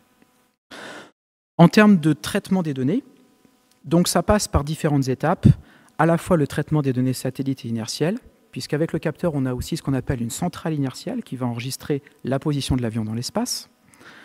L'étape d'orthorectification, voilà, je vous avais prévenu par rapport à la géométrique. Donc, qu'est-ce que c'est l'orthorectification? En fait, c'est corriger toutes les déformations géométriques sur les images une à une. Parce que forcément, l'avion bouge pendant la mesure, donc les images ressortent un petit peu torsadées, et donc il faut corriger tout ça.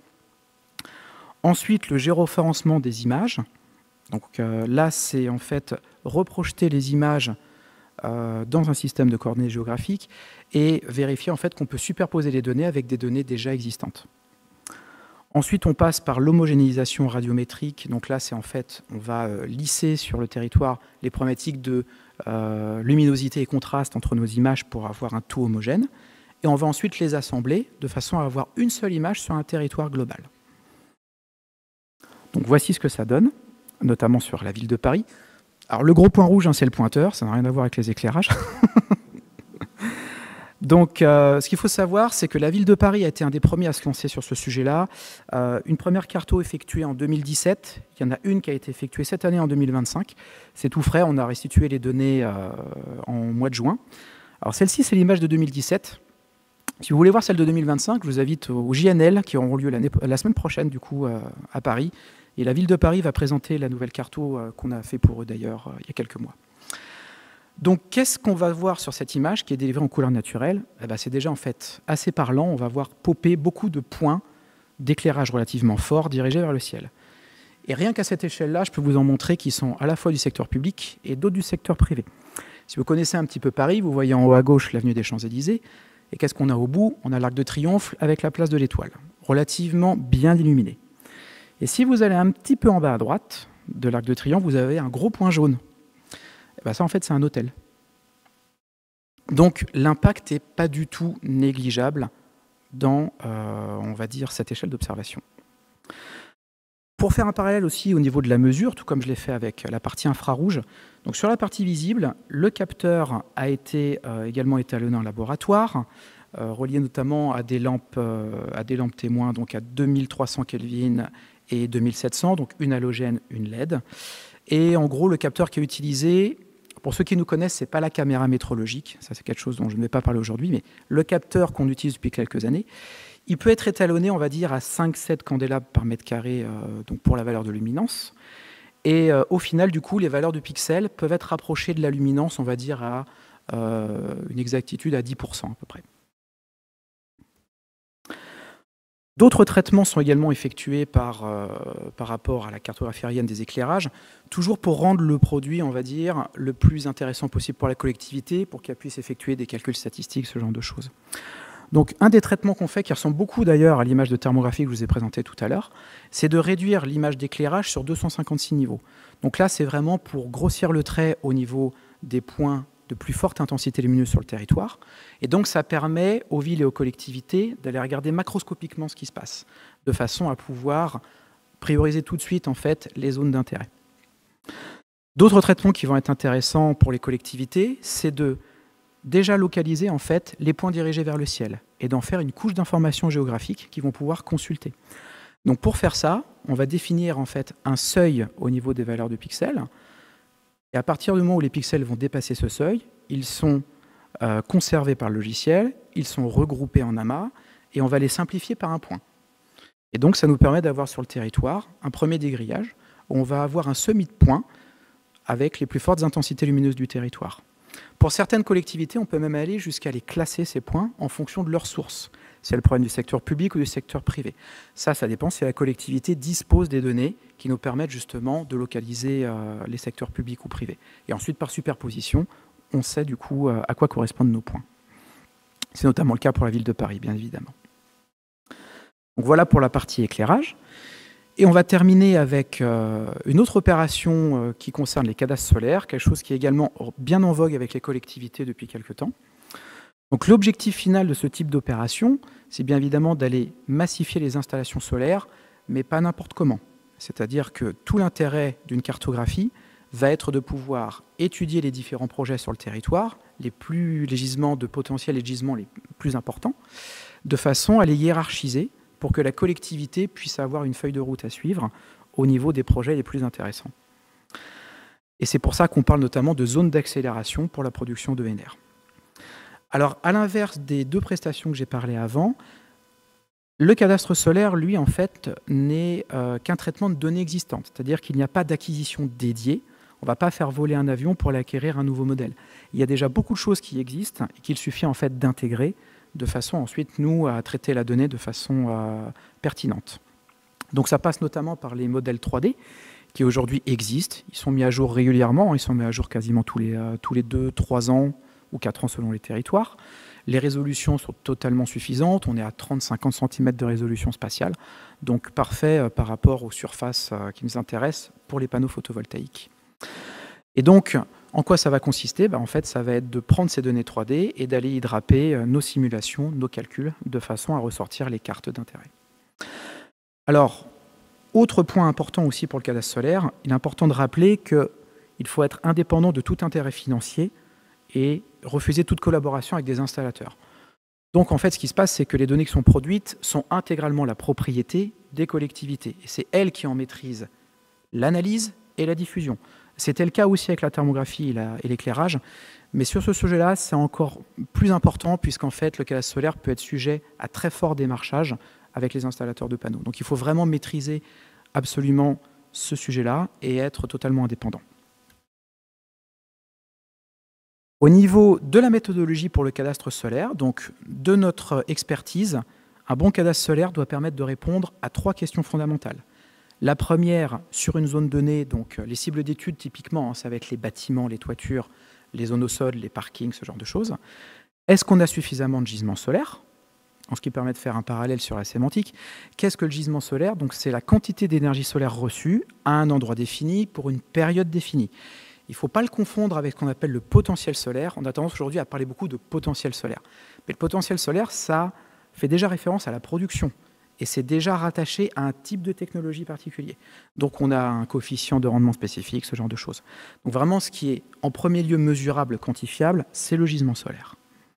Donc c'est une première carte, ça c'est la base de notre travail, où on va localiser du coup tous les réservoirs les plus importants sur le territoire. Deuxième question, est-ce qu'on a suffisamment de mètres carrés installables quand on a ce bon gisement solaire? Donc pour ça, en fait, on va s'intéresser à un niveau de détail sur les bâtiments qui va au-delà de la toiture. Je ferai un petit parallèle après dans la slide suivante sur la méthode de construction, mais si on s'intéressait qu'à une enveloppe toiture au sens large, on mixerait à la fois les pans nord et les pans sud, et ça n'aurait que peu d'intérêt. Parce que par définition, les pans nord ne sont pas du tout propices à l'installation solaire, en tout cas, sont de moins bons candidats, et les pans sud, eux, c'est l'inverse. Donc ça lisserait les données. C'est pour ça qu'il faut qu'on descende à une maille plus fine, de façon à avoir des informations croisées entre la surface et le gisement, au niveau de ce qu'on va appeler des éléments intra-toiture. En gros, les pans de toiture, mais même encore plus précis. Et la troisième question qui est essentielle, c'est quelles sont les contraintes et leur impact cumulé. C'est bien beau d'avoir un projet dans lequel on a de la surface et du gisement, mais si on a des contraintes externes pour lancer le projet, ce n'est pas forcément intéressant. Donc, qu'est-ce qu'on appelle contraintes externes et servitudes? C'est par exemple tout ce qui est dans le périmètre des monuments historiques, proximité d'aéroports, les sites patrimoniaux remarquables, donc tout ce genre de choses qui peuvent complexifier le projet et au final de faire en sorte qu'il soit moins intéressant. Donc tout ça, il faut absolument prendre en compte dans une étude de cadastre solaire. Donc rapidement un petit focus sur les deux étapes techniques qui nous importent surtout au LNE, donc la partie gisement solaire.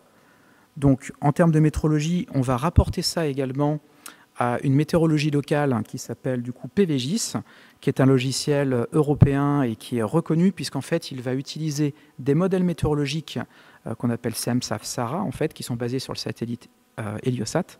Et en fait, on va avoir une pertinence au niveau européen et aussi au niveau française par rapport à la pertinence des données météo qui sera très fiable. Donc pour nous, il est évident d'utiliser ce type de source pour recalibrer nos calculs. Le gisement solaire, en fait, il est décliné en deux versions. On va avoir des cartes annuelles et aussi des cartes mensuelles. C'est-à-dire qu'on va avoir le gisement également, une valeur par mois. Et ça, c'est important puisqu'en fait, en fonction de l'occupation du bâtiment, par exemple un bâtiment scolaire qui n'est pas occupé pendant l'été, en fait, il nous intéresse peu de savoir en fait quelle énergie solaire on va pouvoir utiliser pendant cette période-là pour de l'autoconsommation. Après, on peut parler de stockage, mais ça, c'est autre chose. Au niveau des éléments intra-toiture, donc j'en parlais un petit peu tout à l'heure, il faut juste savoir que ça, c'est une donnée qui n'existe pas. Ça veut dire qu'il faut pouvoir la construire. Et donc, on a développé à cet effet une procédure de traitement qui permet de partir des bâtiments globaux, de croiser en fait l'image de gisement solaire qu'on aura fabriquée auparavant. Et en fait, on va venir numériser dans un SIG toutes les lignes de rupture de niveau de gisement, avec des niveaux qu'on aura après calculés, de façon en fait à pouvoir obtenir ce que vous avez à droite, c'est-à-dire qu'on a des informations dans un SIG sur les éléments qui sont plus petits que la toiture. Et donc on peut cliquer sur les polygones et on a vraiment des informations attributaires dans chacun de ces polygones. Et ça, c'est essentiel pour aller du coup étudier de façon pertinente le cadastre solaire et les résultats au niveau des bâtiments. Et je terminerai du coup par une petite illustration sur des types de cartographie que les collectivités ensuite impulsent avec les résultats. Donc ça, c'est des cartographies qu'on a élaborées pour différentes collectivités, dans lesquelles on va pouvoir retrouver à la fois des résultats classés sur les bâtiments, pour pouvoir les filtrer, donc quels sont les bâtiments les plus intéressants en termes de puissance photovoltaïque qu'on aura calculé auparavant. Donc on aura à la fois des statistiques sur les bâtiments globaux, mais pondérés avec les éléments intra-toiture dont j'ai parlé avant. On peut accéder au parking, on peut accéder aux surfaces au sol pour la partie agrivoltaïsme. Et donc ça permet aux collectivités, je le disais tout à l'heure, vraiment d'identifier le plus rapidement possible les projets du coup qui vont être intéressants techniquement et qui au niveau de ce qu'on appelle le critère de gestion de projet est également intéressant, c'est-à-dire si j'ai pas de contraintes, si je suis en dehors du périmètre du monument historique, ce genre de choses. Et donc ça va vraiment permettre de lister les projets les plus faciles à mettre en œuvre rapidement. Et donc c'est ce qui intéresse aujourd'hui les collectivités. Voilà, je vous remercie de votre attention.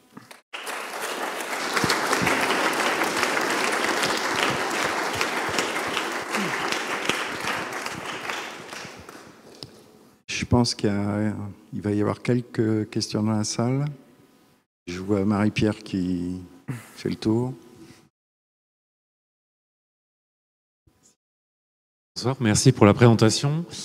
J'avais plusieurs questions alors sur la partie déperdition énergétique. Oui. Est-ce que c'est plutôt une information relative ou vous arrivez vraiment à remonter à une quantification de la déperdition Non, la déperdition ne va pas être quantifiée en température absolue. Donc on approche toujours le rayonnement, donc ça reste. Alors ça c'est mesuré. Après, sur l'isolation, ça reste une information relative. C'est-à-dire, ce qui va se passer, c'est qu'on a une couleur qui, elle, correspond au rayonnement. Et lorsqu'on va cheminer l'interprétation avec l'habitant ou l'expert qui connaît le bâtiment, on sera capable, du coup, d'estimer à côté de ça, en fait, quelle va être la part de convection et de ventilation, qui, elles, sont invisibles en infrarouge, mais qui correspondent aussi à d'autres parts des déperditions globales. Par exemple, si on a une maison à comble perdue, on va avoir tendance à avoir plus de ventilation qu'une maison à comble aménagée. Et donc, par expérience, après toutes ces années, on sait déjà que dans la gamme de couleurs qui correspond au rayonnement, les maisons à comble perdu ont plutôt tendance à être dans le milieu de gamme, dans le vert, le jaune débutant. Après, des maisons à comble aménagé vont être un petit peu plus au-dessus. Donc, on va vraiment mettre en parallèle tout ça. Donc, l'état d'isolation, en fait, est une interprétation qualitative, voilà, très clairement. Par contre, il y a une autre échelle d'observation qui va ressortir de la thermographie, c'est celle qui va se passer au niveau, un petit peu comme le cas solaire, intra-toiture. C'est-à-dire que autant la couleur, on va l'interpréter sur l'isolation générale, autant si on a des disparités de couleurs dans une même toiture, qui ne correspondent ni à un Velux, ni à un élément de surface comme une cheminée, ce genre de choses, alors là on peut se dire, bon, quel que soit votre état d'isolation, là, ici, sur ces 3-4 mètres carrés, vous avez un défaut local. Il faut corriger. Donc c'est vraiment ce type d'information qu'on va donner aux habitants. Et par rapport, par exemple, au survol d'une commune entière, oui.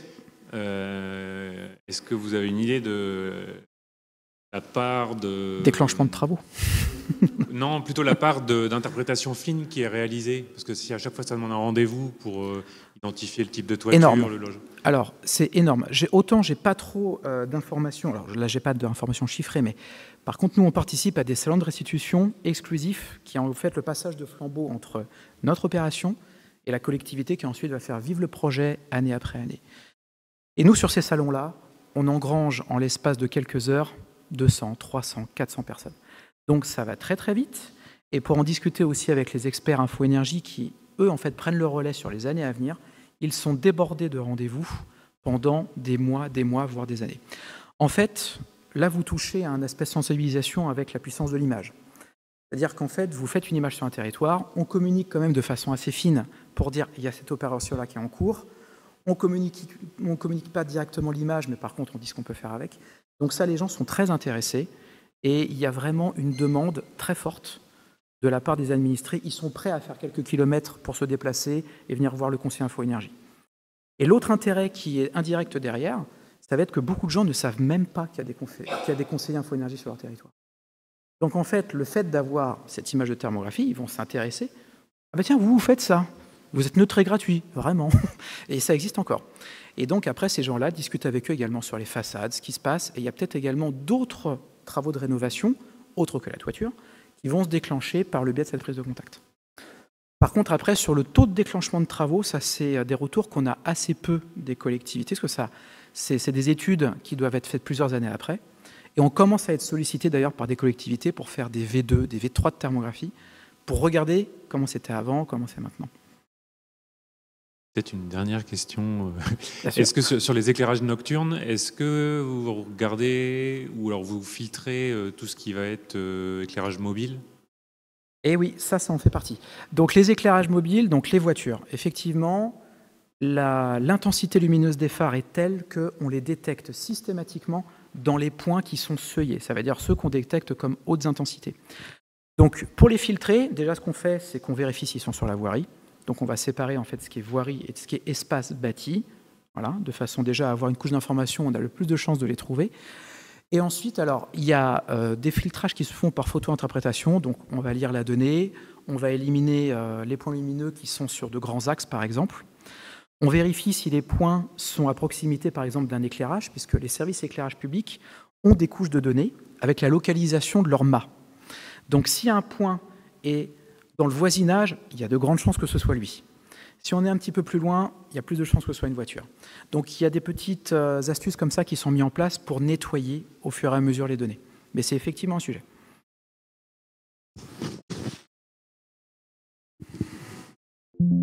Oui, merci pour votre présentation. Je reviens sur la pollution lumineuse, si je peux dire. Oui. Voilà, comme ça. Donc, tout à l'heure, vous avez montré une carte de Paris 2017 et vous dites que bientôt, il y en aura une qui permettra de comparer des efforts, des évolutions. C'est ça. Maintenant, en tout début, vous avez dit quand même la gêne, c'est les constitutifs d'un halo. Un halo qui peut se réfléchir sur une couche nuageuse, par exemple. C'est ça. Donc, en 10 ans, non, pas 10 ans, mais presque 10 ans de temps, on peut avoir des efforts ponctuels côté qui seront visibles, mais d'un autre côté, l'urbanisme se développe, donc le halo lumineux de Paris, il n'est pas agenté dans le périphérique. C'est qu'il y a un tas de communes qui se sont agrandies et qui ont produit et qui contribuent à ce halo. Donc comment on fait pour évaluer l'efficacité finalement sur une agglo qui se développe dans le temps? Alors, il va passer surtout par la sensibilisation sur la partie justement éclairage public lors de rencontres ou de réunions publiques où on va inviter par exemple des copropriétés, où on va inviter le secteur de l'hôtellerie. Parce qu'en fait, ce qui va se passer, c'est qu'autant l'éclairage public va du coup lui réduire la voilure au maximum avec les abaissements, ce genre de choses, autant sur la partie éclairage privé, pour l'instant, il y a vraiment quelque chose qu'on ne maîtrise pas. Donc ce qui doit se passer, c'est vraiment de l'information, autant par exemple que la thermographie, pour lequel la puissance de l'image a bien marché. Il faut pouvoir organiser justement des tables rondes sur ce sujet-là, de façon à vraiment pouvoir intervenir aujourd'hui sur la partie éclairage privé, qui sont pourtant concernés par l'arrêté ministériel, je le rappelle. Donc il y a une réglementation. Mais on le voit encore aujourd'hui, on l'a vu sur Paris, il y a des éclairages de toutes les couleurs qui sont présents dans des jardins. Mais voilà, beaucoup de gens ignorent effectivement cet arrêté ministériel, mais il faut pouvoir communiquer beaucoup plus là-dessus. Par exemple, sur Paris, il faut savoir qu'il y a à peu près 35 à 40% des éclairages qu'on a repérés dirigés vers le ciel qui proviennent du secteur privé. Pourtant, à Paris, il y a une grosse partie éclairage public. Donc, je vous laisse imaginer ce que ça donne sur une agglomération où l'éclairage public est un petit peu plus faible. Là, on se rapproche des 50-50.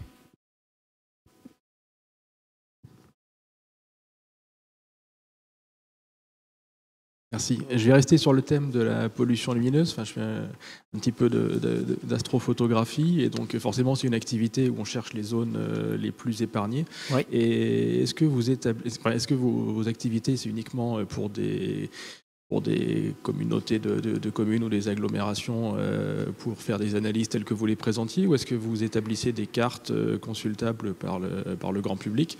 À titre d'exemple, moi je connais une association, enfin l'association AVEX, qui diffuse ce genre de cartes. Et oui. Du coup, deuxième question, quelles sont vos relations avec eux? Alors, on n'est pas directement en relation avec cette association.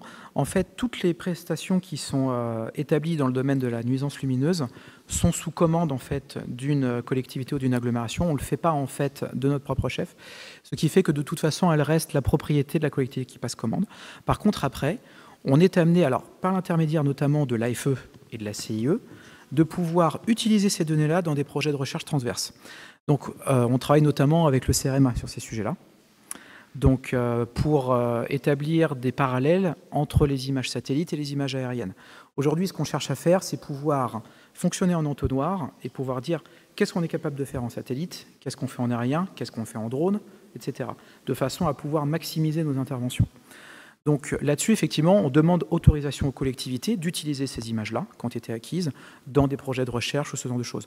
Mais à ma connaissance, en tout cas, ça ne passe pas par nous, on ne les met pas directement en ligne et accessibles au grand public. Merci. Ah, il y a d'autres questions au fond. Je voulais vous poser une petite question sur la partie solaire. Je voulais savoir si dans votre évaluation du potentiel ou du gisement, il y a peut-être une différence, vous tenez compte de l'angle de la pente du toit. Tout à fait. Parce qu'en fait, sur les modèles qui sont pris en compte comme base de notre calcul, ce sont des modèles 3D qui sont régulièrement mis à jour et disponibles. Et dans ces modèles 3D-là, on a une modélisation de tout le sursol. Ça veut dire qu'on a les bâtiments et la végétation. Donc à chaque moment où on va en fait simuler le passage du solaire et calculer du coup la valeur de gisement, elle est toujours pondérée au masque, aux ombres portées et au type de pente. Donc c'est pour ça que le résultat est beaucoup plus intéressant qu'une irradiation sur plan horizontal.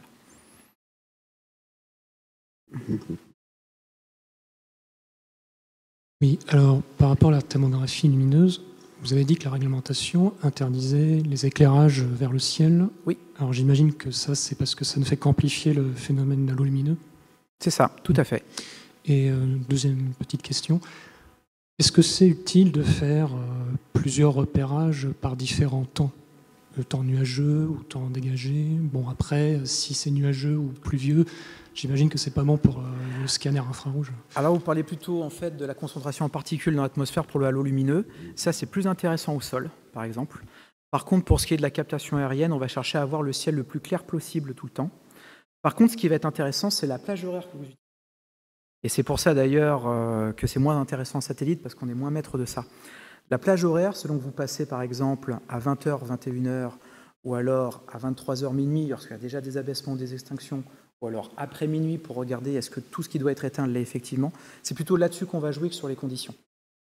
Mais il faut absolument, voilà, pour que également le capteur reste le plus proche possible de son incertitude par rapport à l'approche de la luminance, il faut qu'on reste dans des conditions relativement, on va dire, ciel clair, ce genre de choses.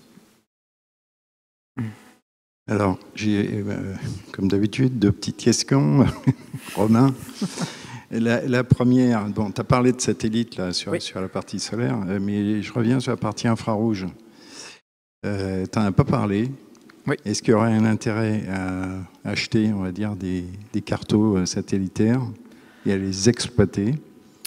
Alors, sur la partie satellite, malheureusement, non. Je dis bien malheureusement, puisque je le disais tout à l'heure, dépenser du CO2 avec un avion, c'est quand même un petit peu paradoxal quand on fait une opération qui est avouée à améliorer, on va dire, à abaisser le réchauffement climatique. C'est malheureusement la seule solution viable. Alors après, le décalage entre le CO2 qu'on dépense et celui qu'on va économiser lorsqu'il y a des travaux de rénovation, il est en notre faveur. Mais effectivement, un satellite serait intéressant. Alors pourquoi c'est pas possible aujourd'hui?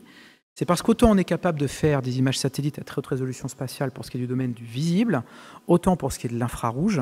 Il y a des études en développement. On a d'ailleurs participé à des calls à des réunions avec des sociétés qui voulaient lancer des microsats en infrarouge. Pour l'instant, il n'y en a pas. Ça veut dire que la résolution spatiale qu'on va obtenir avec des satellites qui sont en orbite lointaine, c'est de l'ordre de 300 mètres au mieux, 400 mètres ou kilométrique. Donc pour arriver ensuite à faire de la déperdition sur la toiture, on est totalement incapable de le faire en satellite. Et en plus de ça, sur le même sujet que l'éclairage, on ne maîtrise pas ce qu'on appelle la revisite. Ça veut dire le créneau horaire sur lequel, en fait, on va passer. Alors que la thermographie est importante, parce que du coup, il faut qu'on passe après le coucher du soleil, mais il faut aussi qu'on passe au moment où le régime de chauffage est en régime établi. Alors que là où c'est intéressant, c'est justement tout ce qui va se passer avant minuit, 1h du matin, c'est-à-dire quand les habitations vont avoir baissé leur chauffage, mais l'effet n'est pas immédiat. Ça veut dire qu'on a encore quelques heures devant nous pour avoir un gradient de température suffisamment intéressant entre la maison et l'extérieur. Le satellite, s'il dit je passe à 5 heures, je passe à 5 heures, je passe à 16 heures, je passe à 16 heures. D'accord. Mais là, tu parles de satellite civil. C'est ça. Hein? Parce qu'en termes de résolution, il y en a qui... Je pourrais te le dire, mais je devrais te tuer après. Voilà. Une dernière question, s'il n'y en a pas d'autres dans la salle, c'est, tu nous as parlé justement de toute la palette d'émissions du LNE en matière de cadastre. Maintenant, comment tu te différencies dans ces missions par rapport à ce que apporte déjà l'IGN, l'INRAE, l'OFB, qui produisent aussi des cadastres? Est-ce que tu as des éléments de réponse? Oui, alors plus sur la partie effectivement cadastre solaire. Donc là, en fait, des opérations qui vont être plus on va dire, à échelle nationale. Pour l'instant, ce sont des cartographies d'informations qui vont plus être sur ou de l'irradiation sur plan horizontal, dont je parlais tout à l'heure, c'est-à-dire des informations de gisement qui vont être pas trop intéressantes, c'est-à-dire qu'elles permettent d'approcher la thématique, mais on ne va pas avoir ce degré de pertinence qu'on a lorsqu'on va effectuer un calcul spécifique sur un modèle 3D qu'on aura exploité et adapté à une collectivité. Donc ça, c'est le premier sujet. Ensuite, effectivement, après, toute l'expertise qui va être apportée, donc ça va être d'identifier directement avec les services compétents des collectivités les projets qui vont les intéresser au maximum. Donc on participe avec eux aussi à faire du traitement qui est adapté, on va dire, à la carte d'identité de la collectivité. Il y a collectivité et collectivité. On a travaillé avec tout un tas de clients, syndicats d'énergie ou collectivités, comités de communes, côté de l'agglomération, qui ne fonctionnent pas du tout pareil. Et à chaque fois, du coup, il faut pouvoir également adapter nos rendus de façon à ce qu'ils soient conformes, on va dire, à la typologie de territoire, les habitudes de communication, ce genre de choses. Donc on est vraiment pour l'instant sur de l'opération plus détaillée comme ça. En ajoutant quand même que sur les 3 volets, on va dire, d'études, on touche à l'urbanisme, à la consommation énergétique. Oui. Et même si tu as cité la biodiversité, ce sont plutôt justement des organismes comme l'INRAE ou l'OFB qui, eux, vont s'intéresser justement à l'impact sur la biodiversité ou l'étude des zones humides au voisinage justement de ces zones urbanisées. Après, ce sont des collaborations aussi à lancer là-dessus. Après, il faut savoir aussi que sur des données comme la thermographie, faire quelque chose, on va dire, à plus grande échelle et qui va être, par exemple, mis en ligne, c'est compliqué parce que là, en fait, on touche à une partie intrusion de la vie privée. Donc, notamment au niveau RGPD, il faut faire attention avec la thermographie. On est vraiment en capacité, entre guillemets, de mettre en parallèle des pièces non chauffées avec des pièces chauffées. Donc, on est au-delà de la cartographie aérienne, typiquement de l'image photographie aérienne. Merci Romain, je crois qu'on peut l'applaudir encore une fois.